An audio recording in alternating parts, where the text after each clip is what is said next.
Hello and welcome to another episode of Everything Wrong with Videos about Germany. In this case, 16 Things Not to Do in Germany by Deana and Phil from 2 years ago. So I have seen they have a more recent video, 10 more things or something like that, or 10 things not to do in Germany in 2021. We will take a look at that at a later point maybe, but we will do this video for now.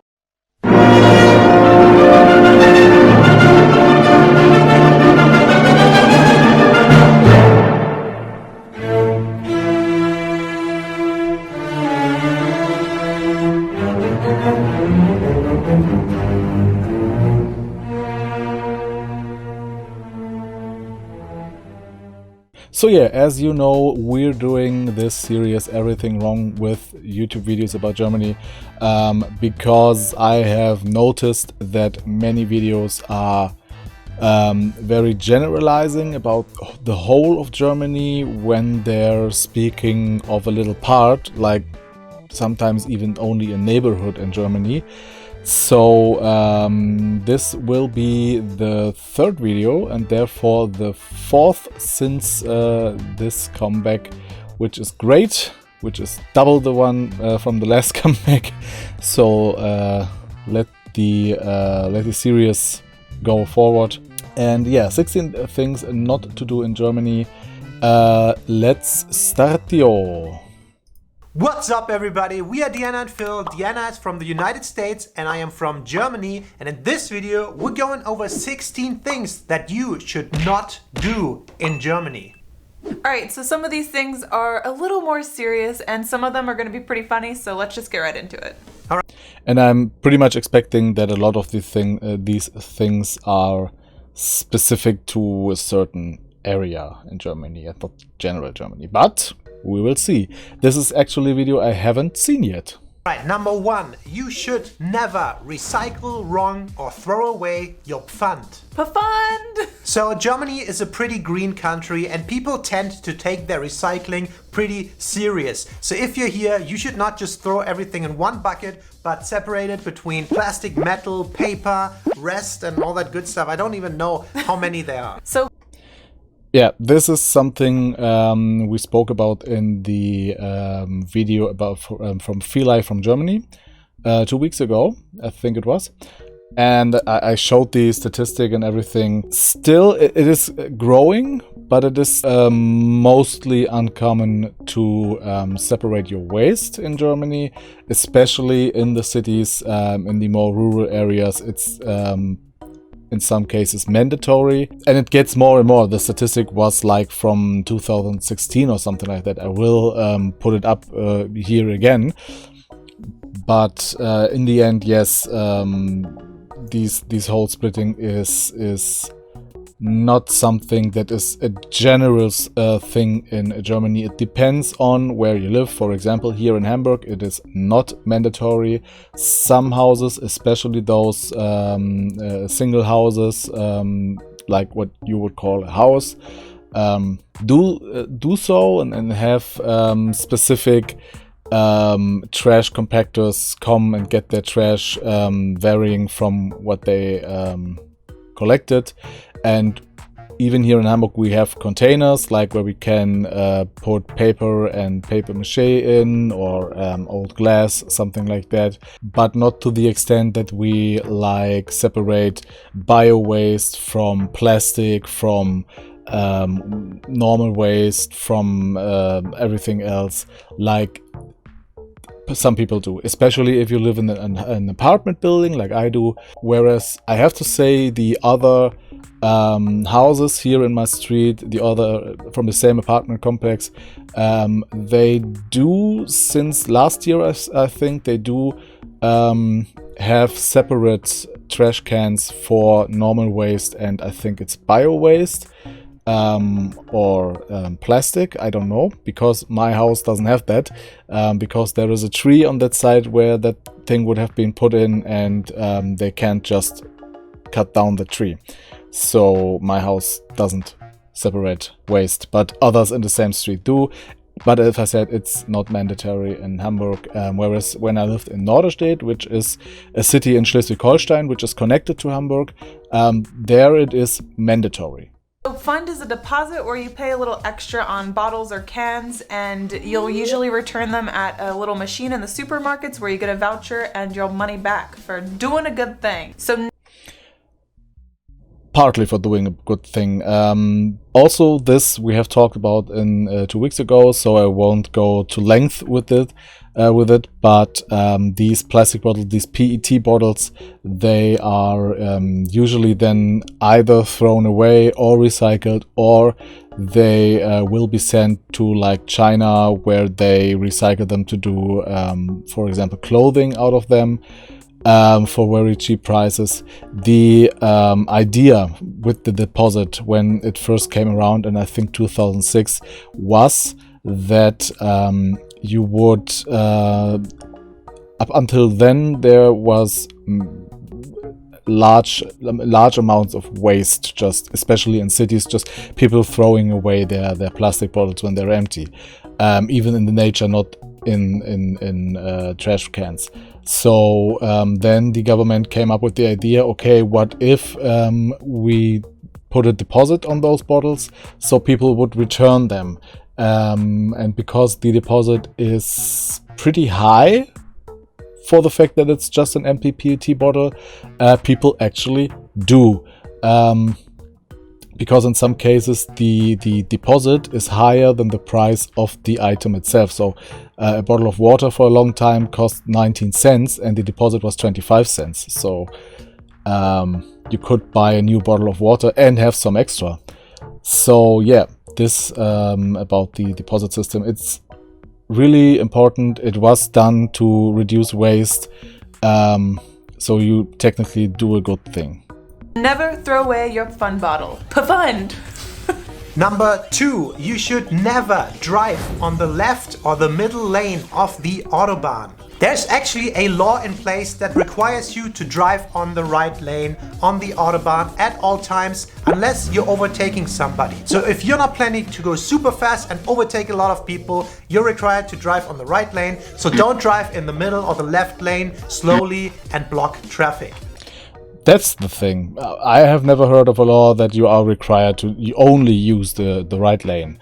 The right lane is usually reserved for slower cars or trucks, because trucks aren't that fast. Buses, stuff like that, stuff that moves pretty slow. The left lane is pretty much the fast lane. So if you go fast, you can stay on the left lane usually. And if there are 3 lanes, then you can stay on either the middle or the left. It's depending on the traffic, of course. But I have never seen or heard of a law that would forbid you to use the left lane, except the case that you go slow on the left lane. If you go slow, then use the right lane. That's correct, because otherwise you would cause traffic and you would cause inconveniences for others and a huge risk to just being in a crash with someone coming faster from behind, not expecting you to be slow. So yeah, but I don't think it's mandatory in the most cases, but I will look it up. I do not have a driver's license, so I looked it up and can confirm the Rechtsfahrgebot, the commandment to drive on the right. On Autobahn, this means you are obliged to drive on the rightmost lane and use the left one only for overtaking, or if the right one is full. However, if there is a middle lane and somewhat traffic or a few cars on the right, you may use the middle freely. If you disobey, you might get a fine of €80. In the end, when there is no prosecutor, there is no judge, so this commandment is rarely enforced. You will, if you drive on the Autobahn in Germany, almost always see the other lanes be used, not only for overtaking. In case of trucks, buses and other slower vehicles, they are especially bound to use the right lane only. If you see a truck overtaking another truck, this is called an elephant race, and technically not allowed, since they would now both block lanes and cause traffic, while the process of overtaking takes quite some time due to the low maximum speed of both of them. Because people will get aggressive. And honk. Number 3, don't walk in the bicycle lanes. In Germany, there are a lot of different bicycle lanes in and out of the city, and especially in student towns, there'll be a lot of bikers. So don't walk in them. Walk in the pedestrian zones or a sidewalk. That's what they're for. Yeah, but you wouldn't out yourself as an outlander, as an immigrant, or as a tourist traveler, whatever, if you do so, because everyone does. Biking lanes, at least here in Hamburg, that's as always varies from region to region and from where you are, because Hamburg is a big city. Our bicycle lines, especially the older ones, they're getting renewed as we speak, but only slowly, and they're put nowadays usually on the actual car lanes. So normally they were on the pedestrian way, they were, as they say, a stripe for the pedestrians, and then between the pedestrian and the street were the stripes for bicycle lanes, which they follow the same rules by law, at least, as the car lanes. So we drive on the right, so if you want to go in that direction, you have to use the lane on the right side of the street, or right off the street, and if you go in the other direction, then you use the one left. So still you're right when you use that, but you know that you don't have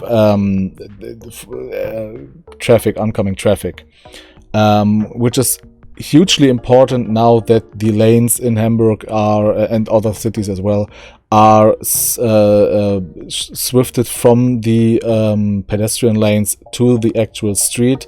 So you are within the car traffic and have to be extra careful to follow these rules. But then otherwise, these bicycle lanes are often used for people to walk on, and they are often used for parking on. So it's not really that there is a strict law, but pretty much no one follows it to their heart, except not even except from bikers, because they will just use the pedestrian lane or drive on the street anyways. So yeah, but in an ideal world, you wouldn't use the bicycle lane for walking, for parking, or for driving. But we are not in an ideal world. Number 4, do not address strangers using their first name. It is kind of funny, but in Germany, for the word you, if you address somebody, we have 2 versions. There is du and there is sie, and sie is a polite version. It also implies that sie, you're on a last name basis. So that is the polite version to use. And if you meet somebody for the first time, or especially an elder person, you use the polite form. You do not use their first name. You are on a last name basis and use the sie instead of the du. Partly wrong. Yes, when with elder persons, because they grew up some time ago, in the past days. It was common to use the sie, the formal you, when addressing your opponent, your significant other. Not just other persons, other people. You would use initially the formal you until they offer you the informal you, the du. But this has changed within the last 2 centuries, decades. This has changed vastly, because my generation, the generation after me, we're just not that keen anymore, because we see it as if someone would come around and would use the sie, so the formal you, to address me, I would be shocked. I would not only be shocked, I would be insulted. I would really be insulted, because for me, that means that this person thinks I'm old. And I'm only 33, turning 34 next month. So no, I'm not that old. Usually when you come across people your age, so let's say at a range from 25 to, in my case, 25 to 40, then you would standardly use the informal you, because you're kind of on the same level. From, I don't know why I said from 25, because from is no matter. Everyone until 40, 45, I would use the informal you, usually, and vice versa. This is the common state of affairs now, except in professional relationships. So maybe if you are applying for a job and you have your interview, then even if the person sitting next to you, opposing you, is very younger than you, you would still use the formal you, because it's a polite thing. It's a bit like in Japan. It's based on ranked and it's based on age, what form of you use today. So it's not particularly wrong to address someone with the informal you. Usually the worst thing that can happen is that this particular someone likes it and says something like, I didn't offer you the do. There is also cases where you would agree beforehand, like when you're in mail contact, if you are duzen or siezen, which means if you use the du or the sie. Usually most companies even today say, yeah, we're just hip companies, we use the do all over. So even if you are applying there and you would meet the boss, then you would use the informal you, because the formal you gets used less and less and less. It's more frowned upon today than 10 or 20 years ago. Speaking of the informal you at work, as this statistic shows, the majority of workers is per du at work, almost a third even with their higher-ups. As you also see, people age 55 and up are less likely to use the informal you with anyone.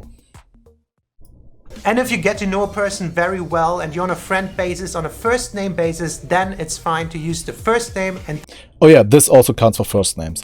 So usually if you are offered the informal you, or if you just use the informal you, then you also use the first name.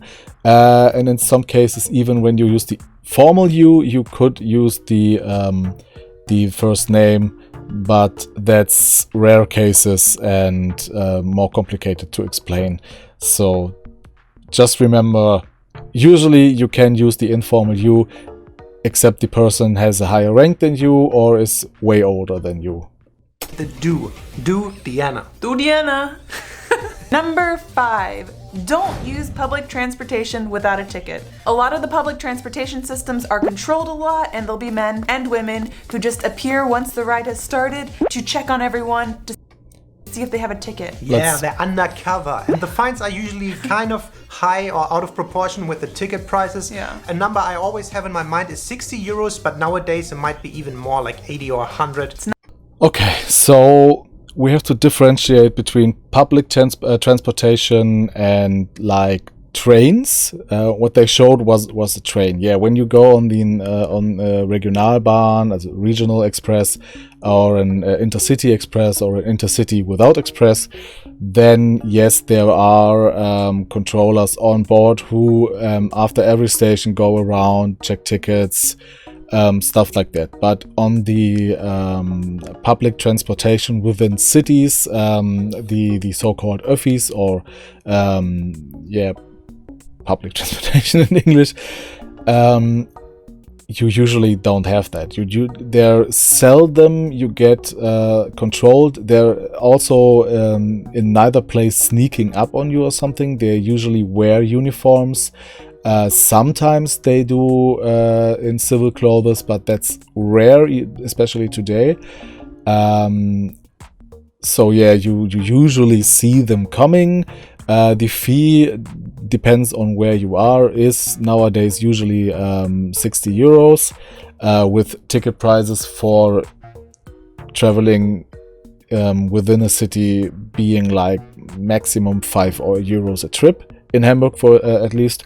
So these are out of proportion, but there is a good reason for that, because the companies pretty much trust you that you buy a ticket, whatever ticket it is, even just a single ticket or a subscribing ticket that you pay once each month and can go as many as long as you want, and they expect you to have it with you. So they rarely check, and if they find you not doing that, they want to really make their point that you should have paid, and that you not repeat that behavior. Interesting note here: if you do so and you get caught the third time, usually in most cases, you could end up with a lawsuit, because it is still illegal to, as we in Germany say, drive black, which means schwarz fahren. So yeah, don't do that. But if you do, it is in public transportation, as I said, pretty easy to do so, because, as I said, they're not checking that often, but they check random, so you might get caught. And sometimes they don't even come into the train, but they stand on the entrance of the train station itself, because you are also required to have a ticket if you even step foot on the train station. So beware of that. Not worth it. Okay, number 6, and this is a little bit more of a serious one. You should never show the Nazi salute or joke about Nazis in Germany. Of course, because of the history in Germany, it's kind of a forbidden thing to do, and most of the Germans nowadays were kind of raised by this post-World War II anti-Nazi generation. If another person comes to the country and does anything Nazi related, it's so out of our minds that it's so weird that the world still thinks that. So that's quite offensive, and you should never ever do that. The Nazi salute, yes. Displaying the Nazi salute or a swastika flag, something like that. Even the old German flag with the Reichskreuz, the cross of Germany on it. That's all partly illegal, at least frowned upon, and it can and will get you in trouble if you do so. But for example, making jokes about Nazis is a different thing. A huge part of comedy in Germany revolves around making fun of Nazis and making fun of Hitler.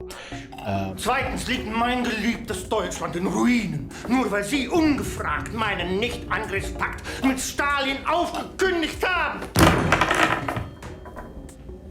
Das finde ich echt unfair, Herr Hitler. Woher sollte ich denn wissen, dass das nur ein Witz von Ihnen war? Weil ich meine lustige Witzstimme benutzt habe. Kameraden, kommt! Lasst uns noch Josef Stalin in den Rücken fallen, dann sind wir alle bis zum Johannes Herstes Auftritt durch mit dem Krieg. Das war ein Witz! Sie haben einen Witz nicht verstanden! This has been increasingly done in the past 20 years or so. There is even a whole movie, which is one of the greatest German movies I know, which is called ist wieder da, or He is Back, based on the book of the same name, which displays like a time or which displays a situation where Hitler comes back from the death in today's Germany and pretty much tries again to gain to power. But it's a comedy, and of course he won't, and no one will take him serious, and they all think that he's just doing cosplay.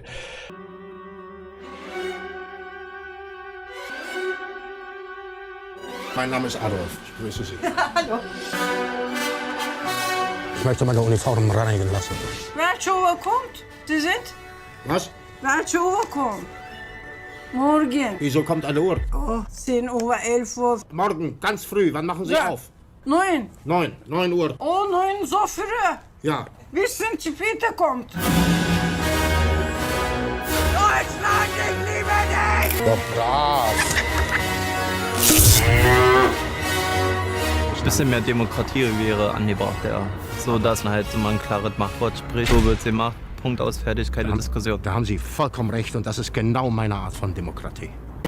So you can joke, but it has to be very, very, very clear that it is a joke. It has to be in a jokely environment, if you want so. So, but if you do something like that publicly and just claim it to be a gag, that's something different. And by the way, the same thing also applies to sing the old version of the national anthem. And I think around the world a couple of people still think that might be it. And it's the one with the Deutschland, Deutschland über alles. That is the Nazi anthem. You're not allowed to sing that anymore. It's not forbidden.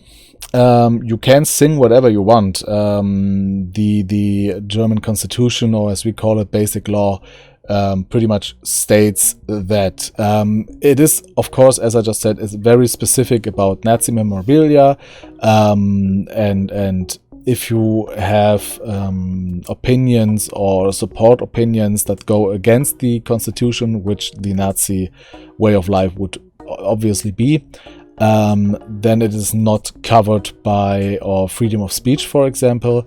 But the first, this might get a bit historical now, but originally the German anthem was just the melody with some chancellor, which was, I think, after the Second World War, just at some point saying, okay, we need a text for it.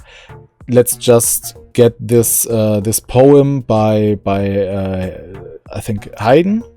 I don't think it's the music by Haydn or it's the text by Haydn.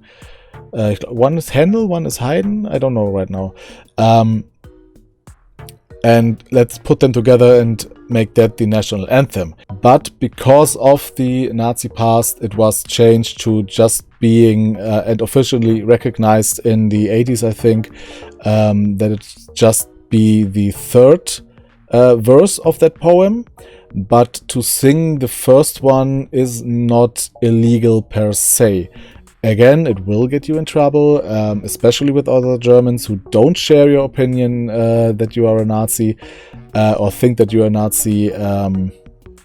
But it's not, you can't get to jail because you sing the first verse of that anthem, because it is still part of the German culture. It was written with no racial intent whatsoever, no Nazi intent whatsoever. It was written in the 1800s, so it's just a poem. Context matters. So if you hear the melody of the German national anthem and instead of the third verse you sing the first verse, it will get you in trouble, at least with your surrounding people who may dislike it. The real one is Einigkeit und Recht und Freiheit, blah blah blah. That's the newer national anthem, and that's the only one that's supposed to be sung in Germany. Number 7, don't gossip in English in public. Most Germans have a very decent grasp of English and they'll probably understand you. I know it's very common when people go to other countries, they tend to gossip in another language. I've heard it spoken in different languages all the time, and it's a little uncomfortable and embarrassing when other people understand you. So to avoid uncomfortable situations like that, gossip behind their back. Which is pretty much something that counts for like every country. I mean, English is the language that is taught in like almost every country in the world, because it is the quote-unquote universal language of the world. So of course you English-speaking persons have it hard when it comes to gossiping in public, whereas a French person, a German person, an Italian person, they can go where they want, and maybe the French and Spanish would have their troubles when they go, for example, to South America or to former colonies they had. But in general, it's easier with those languages to gossip because they're less taught. But English, everyone speaks English. At least on paper, they should. At least in the West, I think. I mean, you also have the UK, you have Canada, you have Australia, you have many African countries, all places, India, all places you can't just go and gossip because everyone will understand you. so what? This is not a specific German thing. But while we're on the topic, yes, on paper, every German knows English. Because it is a mandatory language we learn in school from, in my case, from grade 5 up, but nowadays even from grade 1 up. So yeah, but people are people. Some people will do better in languages, some won't. So I, for example, I was someone who never really got good with languages because it was something that required very much self-learning, and my learning procedure was just to absorb. I just sit in the classroom and absorb what is said, and then I know it. Whereas in English, it was we only were taught grammatical things in class and maybe pronunciations, but the whole vocabulary, for example, we had to learn at home. I just learned English over a period of like 10 years by self-studying, which meant that I started to watch TV series and movies and stuff and consume my media on English, so that I would get better, that I would develop some kind of proficiency. Now I have a C2 proficiency because of that. In school, when you look at my English grades they were horrible. I had only horrible notes in English. What was my best, my worst topic in school. And there are many others like me who may not learn English by their own, or forget things like you forget almost everything you learn in school. So on paper they can speak English, but in reality they might not feel comfortable enough. Just a rule of thumb: if you go to Germany and you want to speak English, you can. Most people will understand you, and there is always some people around who will. The younger, the better. Older people, they went to school when English was not that mandatory. It was not taught that well. So they might not speak it, they might not understand it, and they have a really, really thick accent, even if they do, even thicker than mine. So that might be complicated. So the younger, the better, because younger people are usually better. They learn it better, they get it taught better, and they start really young nowadays to consume media in English, which in some cases gets to the norm, and even normal TV and cinemas start to put out more and more content in the original versions, not the dubbed versions, which are the norm right now.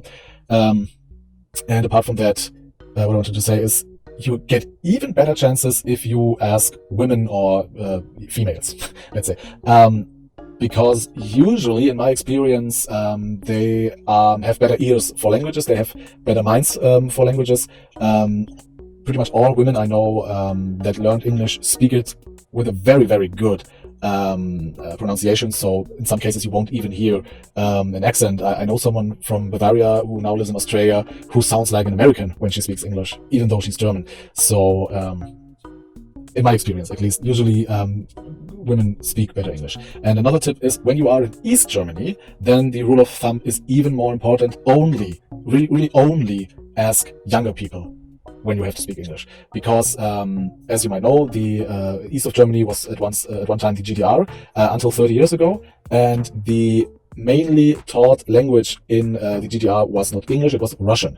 Some people might have learned English, like my mother, but the more common thing, the usual thing, the mandatory thing was Russian. So older people in East Germany most likely won't speak won't speak English. So if you are in East Germany, only ask younger people. Oh my god, this came out wrong. Only ask younger people. Number 8. You should never disrespect the German quiet hours. So every day, or rather every night, from 10 p.m. till 6 or 7 a.m. the next morning, in Germany, by law, there are quiet hours. So you're not supposed to play loud music, do construction or anything like that. Most of the country kind of abides by that rule, which means there's very little noise pollution during the night when you're trying to sleep or relax. And I think it's a kind of a nice thing. So if you do that, the Germans probably will call the police on you, because they think they're in the right, and they do that, and the police knocks and turn it down. Never. Yeah, also partly right. There usually are two quiet hours periods a day. One is the one he mentioned, between 22 or 10 p.m. and usually 6 or 7 a.m. That's correct. It varies on communities. Here it is, I think, 6 a.m. I just think that because that's when all the leaf blowers and stuff start. And but I'm not 100% sure on that. And then there is I think between 12 and 2 p.m. So at noon, around noon-ish. I will look it up. There is another quiet hour where you are supposed to not be too loud, maybe not to disturb people while eating their lunch or something. I never understood that one.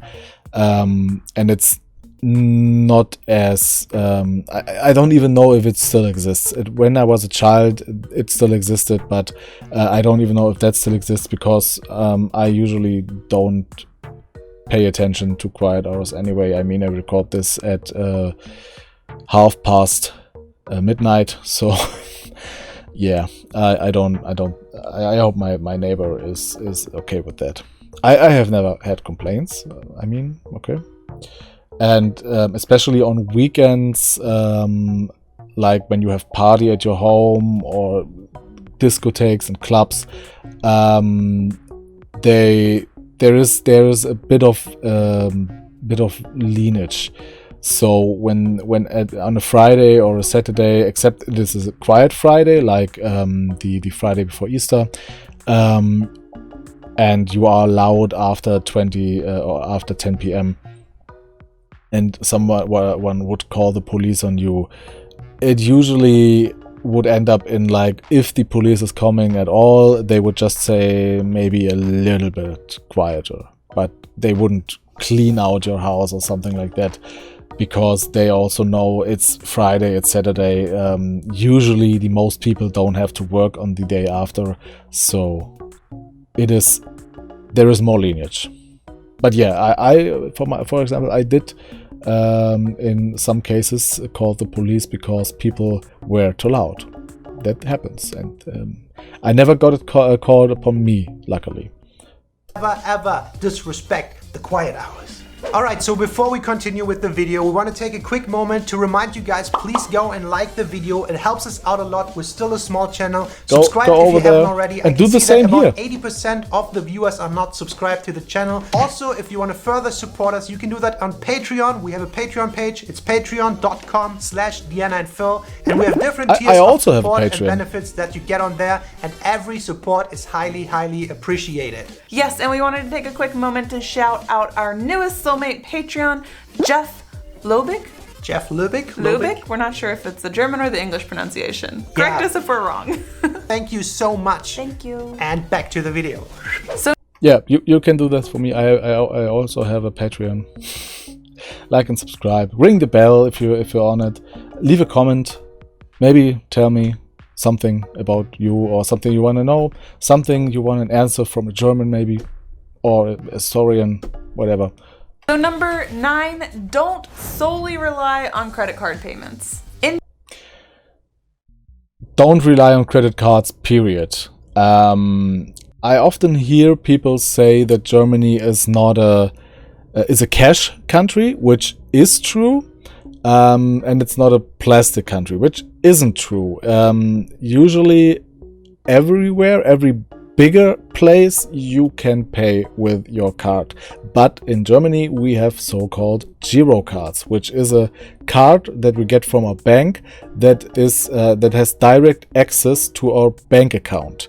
Whereas credit cards are very rare in Germany, because we usually, I don't want to generalize, there are different people, and I, for example, have at one point possessed 3 credit cards, but most people I know, in my experience, and most statistics show that Germans like to pay directly. So if you have to pay something, they want to get the payment right out of the bank. They don't have to pay it in like 3 months with additional fees or additional interest, something like that. They just want, I pay now and it's gone.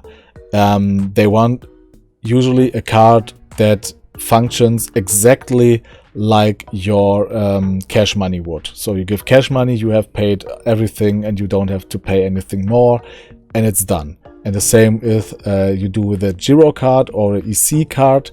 And those are very, very, very, very common. Usually everyone in Germany has an EC card, and almost all people pay with it in the normal supermarket or the discounter or when they go shopping.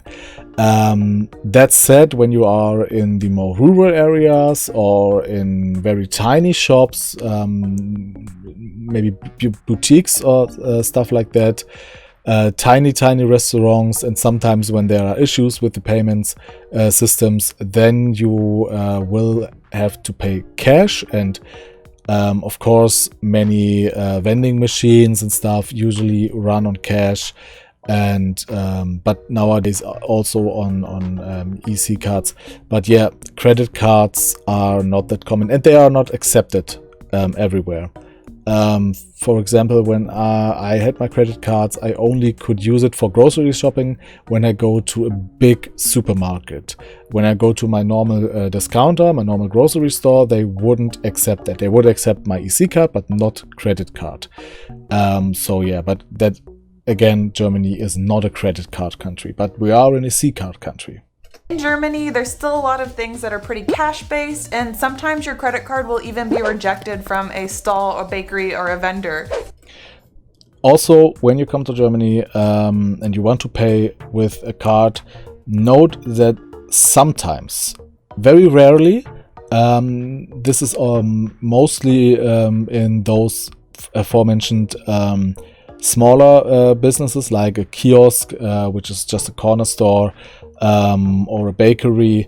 They do accept cash card payment, not credit cards, but EC cards, but only up above a certain amount, which usually is like 5 or 10 euros. So only if if what you buy is above this threshold, only then you can pay with a card. Otherwise, you have to pay cash. That's still true. So it's important to note and make sure you have cash on you. So number 10, don't expect small talk. If you're from the South and you're used to the good old Southern American small talk, that's not gonna happen. And it's not trying to be rude, it's just a cultural difference. So don't expect to chat with a random stranger about the weather or something. That's true.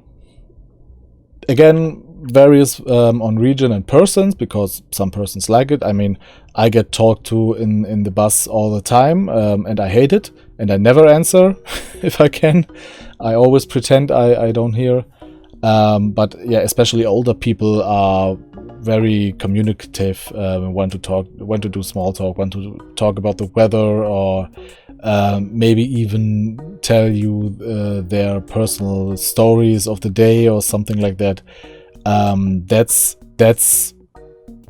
That occurs, let's say so. But yeah, it's, let's say, uncommon that you can just walk up to a random stranger and do small talk. You can walk up to a random stranger to maybe ask about the way, or even ask them where their shoes are from because you like them so much, or something like that, or if they can help you with something. But not just, do you see the weather? Is it nice weather? That's usually something we only do when we are in close proximity anyway, like when we are standing in line or something, then that might happen. But yeah, not with the, like in the South, where you just greet everyone and can go to everyone and do some small talk. That's not, no. 11 is do not expect free water anywhere.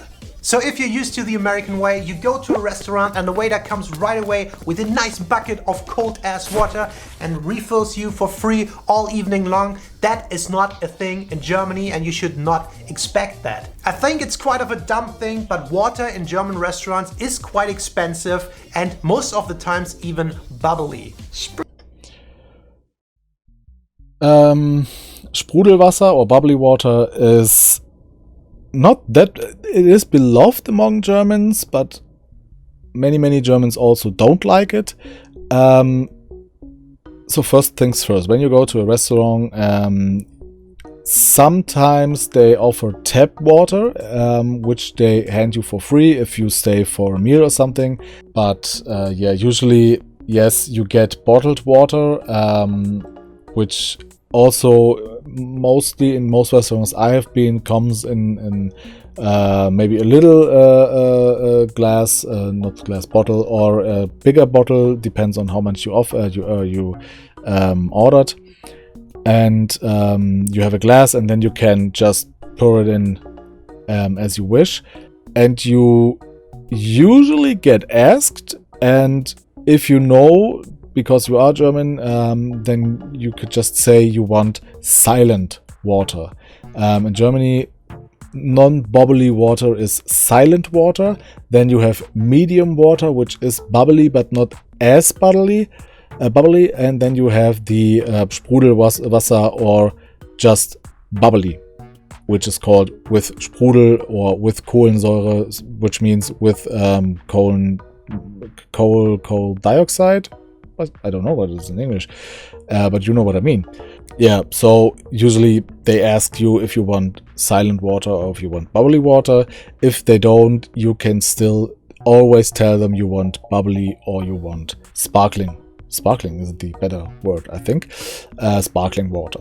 The reason why water in Germany in restaurants and the like is not free is because our tap water has a much higher quality as in other countries like the US, and is one of the most and highest regulated foods and drinks in Germany.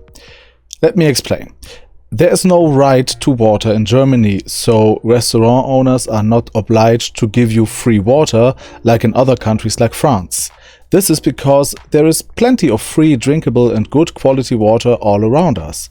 Also, restaurants make most of their revenue from serving you drinks, including soft drinks, juices and water. This leads to restaurants not serving you just plain tap water you could get at home, but make an effort to provide you with even higher quality water out of a bottle. Also, bubbly water is very beloved in Germany. One of the reasons is very simple: it is not tap water. Also, this has some history, as among the first bottled waters were those who came from naturally bubbly springs and became the norm in Germany, to a point that at some point they invented methods to artificially bubble up water. By the way, by law, restaurants are obliged to only serve you mineral water in closed and sealed bottles. This is to prevent any accusations the place just filled up tap water or serves you Tafelwasser or table water, which has less high quality demands than mineral water. Yeah. And yes, those cost money because they are bottled always. They come from a bottle. Sprudelwasser. So in some places you could actually ask for tap water and potentially get it for free, Yeah. but a lot of places don't even do that, and if they do, it might be a little frowned upon. But in general, you should not expect free water everywhere. Number 12. Do not enter a house with your shoes on. So all around Germany, it's pretty common to take off your shoes if you enter somebody else's house. Or at least you should ask if you should take your shoes off. And sometimes they say, no, you don't have to. But a lot of times people take their shoes off right at the entrance, leave them there, and then just walk around in your socks. Leave your... Yeah, that's pretty much the standard procedure. Like in Japan, like in many countries, I never understood why you would be even allowed to leave on your shoes, because they're full of dirt, especially when it's rainy, when you or when it's fall, and they're full of dirt and leaves and wet and bleh. Why would you leave them on? Of course you take off your shoes, of course. It's way more cleaner and way more respectful to the house owner. And even on your own home, you take off your shoes. So you don't wear shoes in your own home as well. You usually, as a supplement of sorts, you have so-called house shoes, which is the same word in English. So I don't have to translate that. Just special shoes. Usually it's like a mixture of a flip-flop and a sock that you only wear at home. So you have warmer feet. I usually don't, because I have pretty warm feet as is. But many, especially girls who have cold feet all the time, wear house shoes, which they only wear in-house, and when they go out, then they take on their outdoor shoes. Dirty shoes in the front. Yeah. I'm kind of curious how many of the households do that. I would say the majority of the households in Germany do that thing and do not walk around with their shoes on. I have never seen it otherwise. I had like one friend at one point who even spit. They had carpet, but they would even spit on their floor, and just when they were smoking, just put the ashes on their floor. They didn't care at all. And there you could wear your shoes, but in that case, I would prefer to wear shoes. Maybe let us know in the comments below if you had to take your shoes off at your parents' house or how you do it at the moment. So number 13, don't give advance birthday wishes. Even if it's a day before someone's birthday and you will not see them on their birthday, do not wish them a happy birthday. It's not their birthday yet. I learned that after coming to Germany. You are not allowed to wish them a happy birthday until on their birthday or after their birthday. Yeah, and I was surprised to learn in the US that a lot of people do that actually. Yeah, that's completely true. You never wish anyone a happy birthday in advance because it is seen as bad luck in Germany. This is for once a thing that is common around all of Germany. This is just a German thing, a German what's the word again? In Germany we say Aberglaube, superstition, a German superstition that it is bad luck to wish someone a happy birthday before their birthday, because they then think maybe they will. It has to do with the thought that if someone wishes you a happy birthday and then for some reason you don't live to see your birthday, that this is somehow related, and so it's just bad. Just let's leave it at that. Afterwards, you always can wish a belated birthday. So if you come across a German who tells you, yeah, I have my birthday in a month, and you just can't help yourself but saying happy birthday, then you get stares, and when you do, just say belated for the last birthday last year, and that's then okay. Never do that. Never. It's never. Some people will have a party a week in advance if that just works with their schedule. So much bad luck. Yeah, no. That usually you have your party on your birthday. If you have it before your birthday, it's only if you have it the actual evening before. So in Germany we call this Reinfeiern, so we're celebrating in, and you don't wish a happy birthday until midnight, because at midnight it's the new day, it's their actual birthday, then you can gratulate. So you have before, the day before, only if it goes past midnight. You have the actual day, and of course you have any day after. So there are people who celebrate, if they celebrate their birthday at all, they celebrate it like weeks, sometimes even a month after, or they just collectively celebrate with someone else who has their birthday like a few days or weeks after them. So they just have one party for 2 persons, which then is easier, or for more persons if many people have, well, you know what I mean. So yeah. Number 14 is kind of a very serious one. You should never, ever expect to be dressed in a sauna on every beach. All right, this is kind of a funny one. We just wanted to throw that in there. In Germany, in a sauna, usually you are naked. You go in with a towel and then you take it off or whatever, but you are actually not allowed to wear any clothing. If you wear clothing in there, people can get the whatever security or supervisors and they'll throw you out or make you undress. You must be naked. Yeah. I have not been to many saunas in Germany, but usually this depends. Because if you go to like Scandinavian sauna, then yes, you go there naked. But there are other types of saunas where, okay, you usually don't have your clothes on, but for example, if the sauna is within a swimming a pool area, or like public swimming pool, usually it's an indoor pool, there is no real translation for this. But you have those in the US and all over the world. But it's not really indoor pool. It's like swimming hall. Can we say so, with various pools, and maybe somewhere you can jump from 1.5 meter and 3 meter and 10 meter, and a slide and something like that. Adventure pools, let's say. Anyway, those sometimes come with a sauna, and sometimes you can leave on your like bathing suit when you go there. Sometimes don't. I have to been to such a swimming hall where it actually was required that you go in naked. As always, it depends on where you are and the house rules. Those are house rules. Whereas for sauna places outside of those baths, it also depends on like what kind of sauna it is. Is it a Scandinavian sauna? Is it any other kind?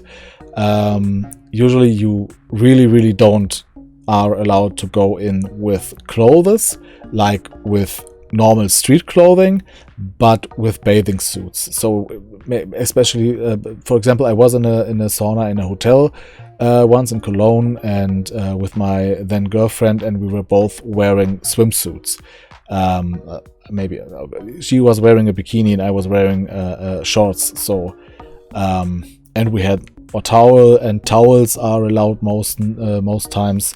So even especially if you have mixed saunas, then they usually can't require you to be naked per se, because if you don't want to be naked in front of others, then you don't want to be, and no one can force you to. Yeah, there are also parts of beaches in Germany that are especially for nakedness, nudity. Beaches. Yeah, nude beaches. We call it FKK, Freikörperkultur. And on these beaches, you have to be naked. It's not allowed to wear any clothes. Like fully. So the FKK, the Freikörperkultur or free body culture, when we translate it literally, is a thing that comes especially from the GDR. So in East German beaches, you see that more often than on West German beaches. Point one. Point two, you are not per se disallowed to wear clothes. Again, this is house rules, so some beaches might forbid it in general, some beaches won't. I have been to such nude beaches when I was young, and I never was naked there because I just didn't want to. But because I was a child, maybe it was okay, but I don't know. But I'm pretty sure, again, you don't really have to be naked. Of course, the places there are reserved for people who want to be naked, because they can't usually feel free and be naked on the normal beach. I mean, they can, because there's no law preventing, but there are more people just staring, and children might be there and stuff like that, so they maybe don't want to be naked on the normal beach, and use those nude beaches just for their own safety, for their own well-being. So you would steal a place from them if you go there with your bathing suits. But again, house rules, sometimes you get kicked out, maybe not at all places. And this does only apply to said nude beaches, which always have signs pointing to them. So if a beach maybe has no sign pointing to FKK or nude beach or something like that, then that particular beach might not have one, which, as I said, is more common in the western part of Germany, so on the North Sea, not on the Baltic Sea. On the Baltic Sea, at least in the parts that are in the former GDR, there it is very common, and on lakes and stuff like that. Naked? Yeah, fully naked. Yeah, so I've yet to go to a nude beach or a nude sauna, but I'm open to it. Ho ho. Should I be concerned? Why? Just gonna be a whole bunch of older people. So number 15, don't abandon your shopping cart. I feel like in the US sometimes there'll be shopping carts spread throughout the parking lot and they'll just be like a shopping cart ghost town. In Germany, that is not the case. You need a coin to access a cart and you also want your coin back. So you have to return the cart to get your coin back. And it's a good system, it's nice, and there's not abandoned shopping carts everywhere. And our You don't necessarily need a coin because there are tokens you can also use. And in some cases you don't need either of them. But yes, you usually don't leave them on the parking lot. And some people take them home. Some people dump them in the nearest park or something. I have seen everything in regards to that. But usually they're brought back, especially to get your 50 cent or euro or token back. And because you would hinder yourself on getting away when it's still behind your car or not. I don't know. I have no driver's license. I have no car. I don't go by car. I just bring cards back. It has happened that when I have shopped a lot, that I said, okay, I can't just bring that home. It's just too much to carry. Then it has happened that I just take the shopping cart and drive it all the way home because I live just around the corner of my nearest grocery store. So it was that far, and I would still bring it back, so I wouldn't just leave it there. Some people I have seen do that. They just leave it in front of their home, and when they go shopping the next time, they just take it with them. So they already have a shopping cart, because sometimes there are no shopping carts left, or only crap ones. Our last point number 16, is in Germany you should not jaywalk. We ain't in New York City. Yeah, but we're kind of in Berlin, so let's say you should not, but a lot of people still do it. Although I think the majority of the people kind of follow the rules and they do not jaywalk. You should always cross where the little traffic light is, and then only when the green mannequin, tells you. not the red one. And it's not that hardly persecuted, but you can actually get fined if you get caught in the act jaywalking. So the police sees you, gets you, and I don't know how much it is, 5, 10, 20 euros, something like that. So you should not jaywalk in Germany. Which also counts for the US, for example. I definitely know that at least in some states it is you get a fine if you jaywalk, and this is weird, but it looks funny. You can get fined if you jaywalk, and yes, you are expected to stop when your light is red. Cars even more so. So if you are driving a car and you go by red, then it could get really expensive, because you are endangering pedestrians, because they are trusting you that you stop and you can go over the street.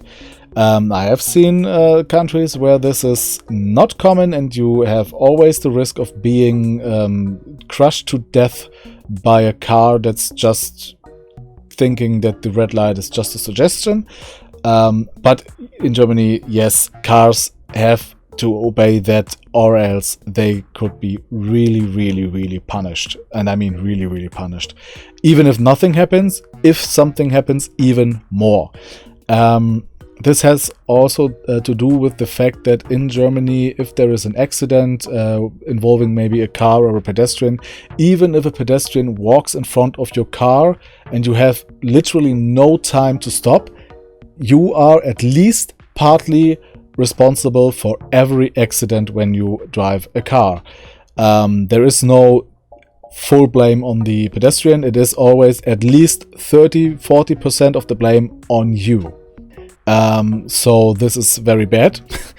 And in those cases, when you go by red and hit someone, then of course 100% of the blame is on you, because the pedestrian had the right to walk. It was green. And but That said, many people in Germany jaywalk, especially in cities, for various reasons. When you are on a traffic light and there's just no car, then you just go over the street. Literally everyone does that, apart from parents with their children, sometimes at least, and people with animals sometimes don't either.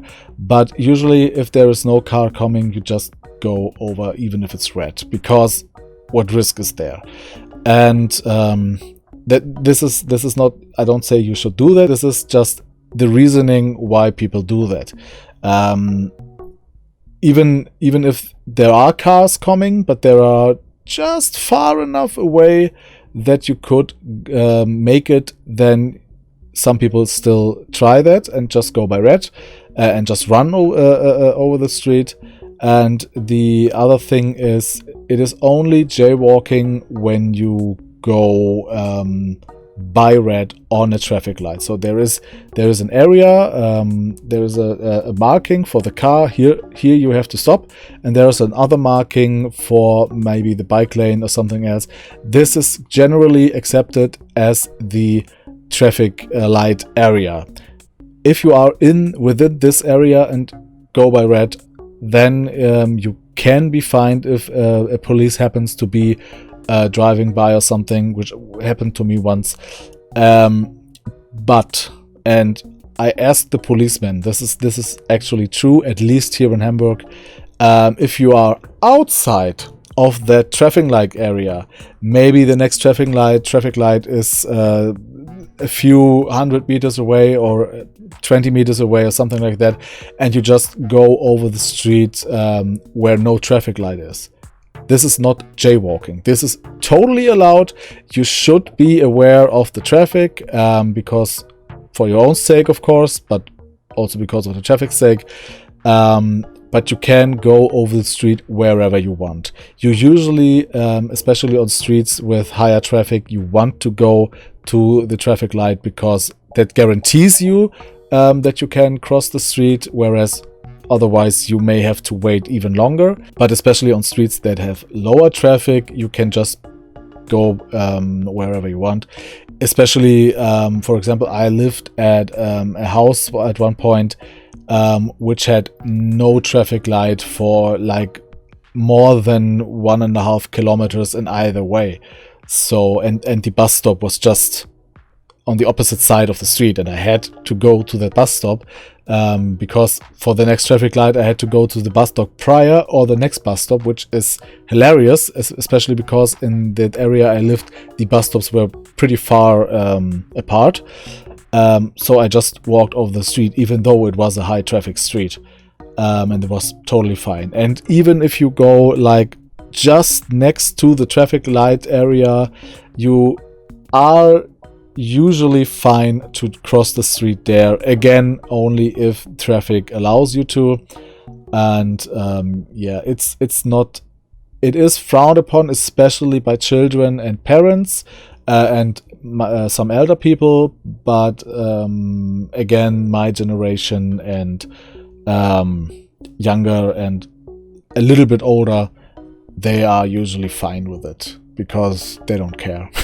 To be clear in this regards, you are generally strongly encouraged to use either traffic lights or so-called Zebrastreifen or zebra stripes.